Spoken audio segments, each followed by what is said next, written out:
अस्सलाम वालेकुम जी, मैं हूँ सादिया और आप देख रहे हैं आपका अपना सिलाई वाला चैनल हूरमान बुटीक। तो आज की वीडियो में आपको ट्यूलिप शलवार की कटिंग का बहुत ही ज़्यादा आसान सा तरीका समझाऊंगी।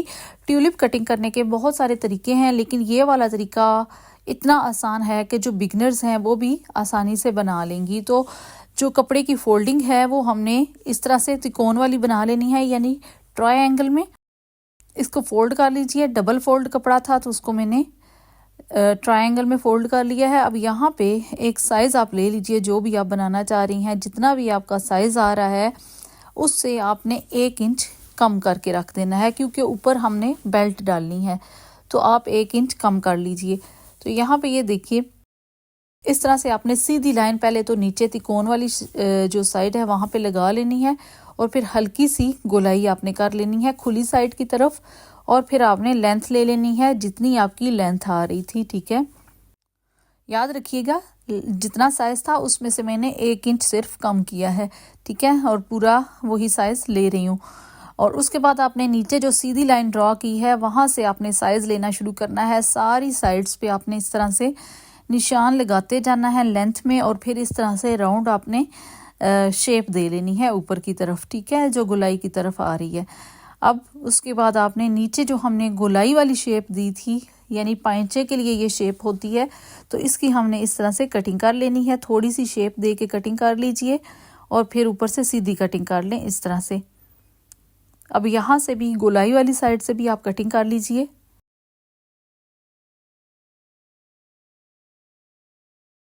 अब ये कटिंग करने के बाद आपने आसन का साइज़ ले लेना है। तो आसन का जितना भी आपका साइज़ आ रहा है 1 इंच आपने उसमें से कम करके साइज़ ले लेना है। तो यहाँ पे 10 इंच आसन आ रहा है, तो हमने 9 इंच तक इसका निशान लगा लेना है इस तरह से, और फिर 2 इंच हमने इस तरह से अंदर की तरफ निशान लगा के ऊपर से सीधी लाइन ड्रॉ कर लेनी है, और फिर गोलाई की हमने शेप दे लेनी है। और जहाँ पे ये मैं निशान लगा रही हूँ कपड़े की, ये 1 साइड है। अब उसके बाद आपने कटिंग कर लेनी है।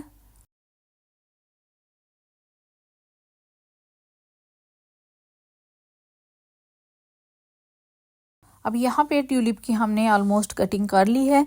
अब हमारी सिर्फ ऊपर की तरफ जो बेल्ट बनानी है वो रह चुकी है, तो उसकी हम अब कटिंग कर लेंगे। तो इसको करते हैं फिलहाल साइड पे। तो अब हम बेल्ट की कटिंग कर लेंगे।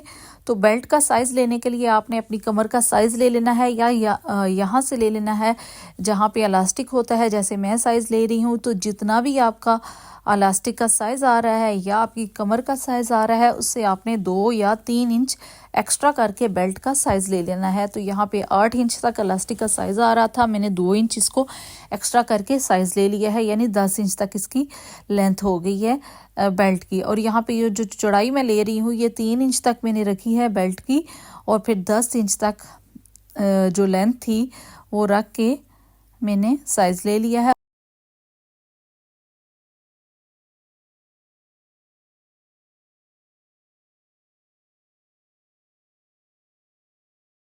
इस तरह से निशान लगा के हमने बेल्ट को कट कर लेना है।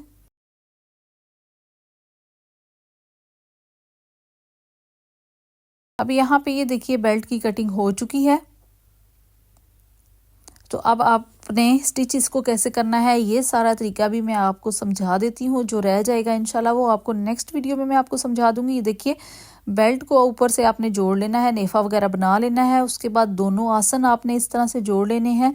ठीक है, यहाँ पे पिन्स वगैरह लगा के मैं आपको फ़िलहाल समझा देती हूँ। बेल्ट को आपने रेडी करना है, नेफा बनाना है, और फिर आपने ये नीचे से तैयार करना है आसन को। आसन जोड़ लेने हैं। उसके बाद आपने यहाँ पे पाइंचे का साइज़ ले लेना है। जितना भी आपका पाइंचा आ रहा है आपने साइज़ ले लेना है। एक साइड से ले लीजिए ना साइज़।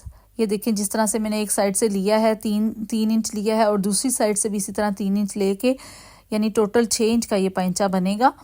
और फिर उसके बाद आपने लेस को इस तरह से लगा लेना है सारी साइड्स की तरफ। ये देखिए, अभी फ़िलहाल मैं आपको इस तरह बता रही हूँ, स्टिच करके भी आपको मैं सारी ये समझा दूँगी।